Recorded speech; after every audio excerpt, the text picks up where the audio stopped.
ustedes que deberían hacer el Estado en general, municipios, gobierno en general, ¿no? Con respecto al arte y concretamente con la música, ¿no? Para que los pibes puedan arrimarse. Yo creo que me animaría a decir, desde mi opinión, que una de las cosas que podrían hacer como con más, de manera más limpia, es proponer sin esperar resultados, digamos, porque muchas veces hay muchos programas, digamos, que se plantean de manera hermosa, si querés, en los escritorios, pero que después esperan un resultado que es la banda que suena y tal y cual cosa, y la película, ¿no? Y de pronto me parece que una de las cosas que se debería pensar, que es una cosa bastante difícil porque se pone muchas veces mucho dinero en esos lugares, es hacerlo sin esperar ningún resultado estético o sabiendo que el resultado en todo caso va a llegar tanto después o mucho después que el mandato de este, del otro y del otro. Bueno, ahí escuchábamos a Ignacio Guido Montoya Carlotto cuando todavía no sabía que era Guido Montoya Carlotto. No es Guido. Es Ignacio Guido. No, Ignacio. El primer nombre. Él se reconoce como Ignacio. Pero en su nombre es una confusión, digamos. No, el documento, en su documento no es Guido. No se puso finalmente Guido. No. Bueno, pero es curioso cómo la construcción también de su propia identidad se transformó en una construcción social. Claro. Pobre Ignacio. Y sí, entre otras cosas. Pero bueno, lo que escuchábamos era la participación de Ignacio cuando era Ignacio Urban solamente. Sí.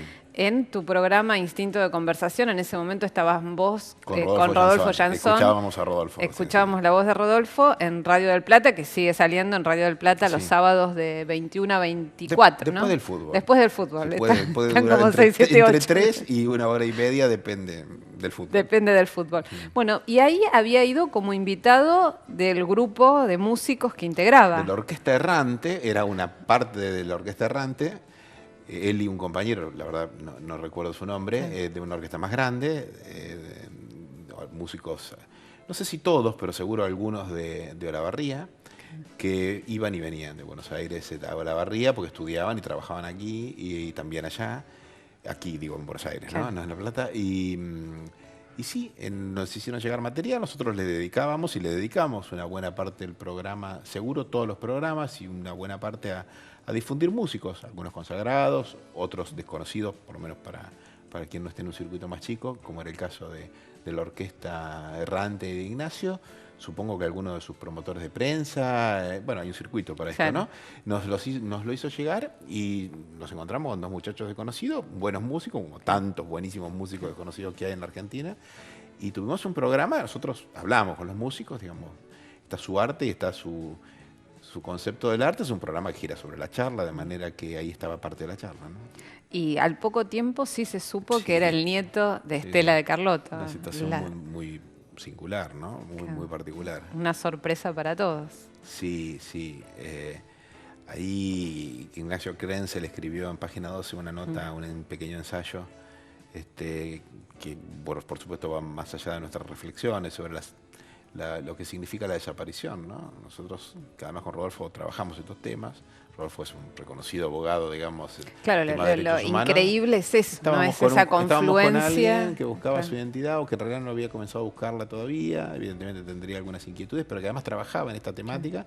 Era objetivamente un desaparecido abrazado con nosotros en una foto final del tercer tiempo del programa. Bueno, eso da una idea, una aproximación a la idea, todas son elipsis en lo siniestro, ¿no? Todas las aproximaciones son elípticas. Una idea de la hondura y la negrura de la desaparición, ¿no? Que la desaparición está presente paradójicamente en muchas de las personas que no tienen su identidad restituida, en el medio inclusive de quienes los buscan. Sí. No, la verdad que son esas cosas conmovedoras de la historia y de esas energías que se unen y que tienen esa explicación inexplicable, ¿no? En realidad no hubo ninguna cosa, digo, fue una situación paradójica por en la mirada de los terceros y también en la nuestra. Yo he tratado de bajarle cualquier tono, entiendo las interpretaciones que se hacen porque están a la vista en esa dirección. Lo otro es el azar, ¿no? no más que eso. Bueno, hablando de presencias en otros soportes, vos también tenés mucha presencia en las redes sociales. Sí. Sí. Sí. Y vamos a ver algunos tweets Dale. que escribiste Dale. sobre distintos temas para Dale. otros abordajes de la realidad. Bueno, en página 12 publica un suplemento con el fallo de Rafecas. Si sos de los que te gusta tocar el diario, recomendado para el desayuno. Es el fallo de Rafecas desestimando la Nisman. denuncia del fiscal Nisman, Sí, ¿no? claro. Y vos ahí también fuiste muy crítico, tanto de la denuncia inicial del fiscal Nisman como la movilización que encaró y que impulsó parte del Poder Judicial Sí. en defensa de Nisman. Sí, me parece que todavía no hemos llegado al fondo del pozo para entender la oscuridad, perdón que sea reiterativo, pero no me sale una palabra que lo defina mejor, y lo siniestro que fue toda esta movida. Una y otra.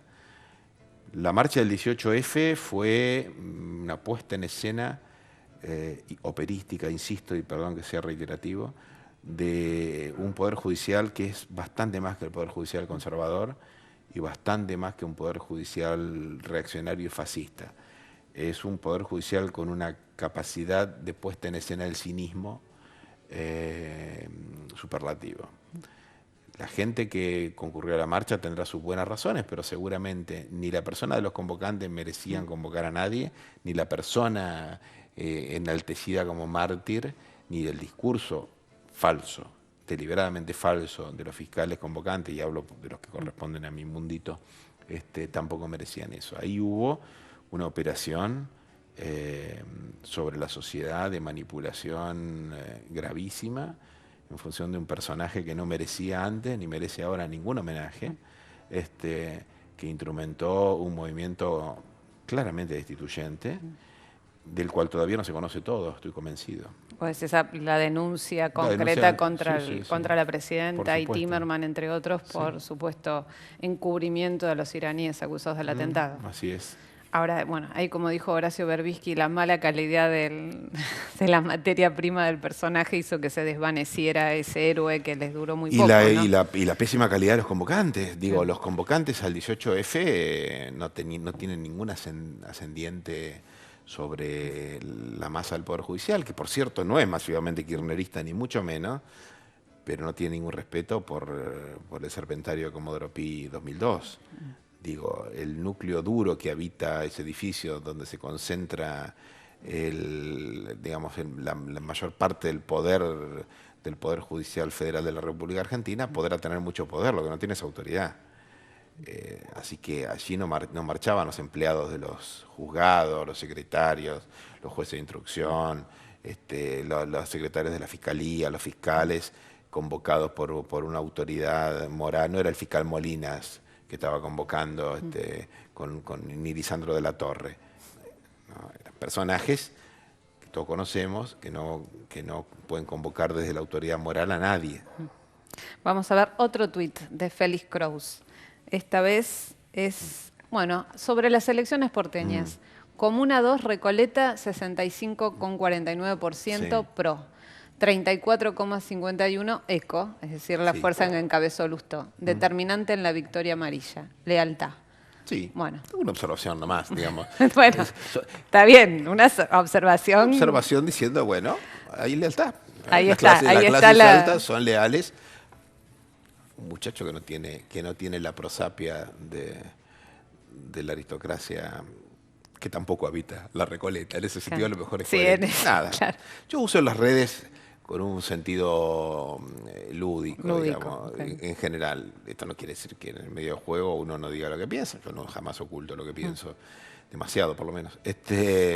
Y soy bastante lúdico en general, digo, tengo con el humor y con esto una actitud en la vida. Y las redes es un lugar de expresión de eso, sí. Y eso tiene un poquito de cada cosa. El último tuit, de Félix Kraus que seleccionamos, dice: hacer preguntas complejas e interrumpir las respuestas para dejar la sensación de impotencia del interrogado funciona. Menos con Aníbal.